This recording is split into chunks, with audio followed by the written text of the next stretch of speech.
Parliament के अंदर और बाहर ओपोजिशन का हंगामा जारी है। महंगाई को लेकर ओपोजिशन लगातार हुकूमत पर हमलावर है। ओपोजिशन का कहना है कि इंतखाबात को देखते हुए हुकूमत ने कीमतों में इजाफा नहीं किया था, लेकिन इंतखाबात खत्म होते ही फिर महंगाई का सिलसिला शुरू हो गया है। दिल्ली में ओपोजिशन ने गांधी स्टैचू के नीचे बैनर और पोस्टर लेकर एहतजाज किया।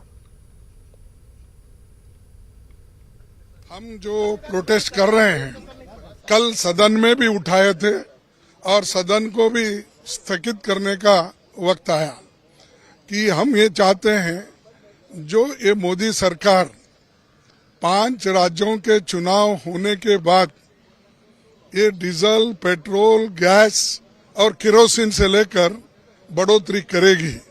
ये राहुल गांधी जी ने भी पहले ही ट्वीट किया था, तब वो लोग मजाक उड़ाए थे, लेकिन ये आज सच हो रहा है कि वो खुद पेट्रोल के दाम भी बढ़ाए, डीजल की दाम बढ़ाए, गैस की दाम बढ़ाए, यहाँ तक कि गरीबों के लिए जो केरोसिन होना उसके भी दाम बढ़ाए।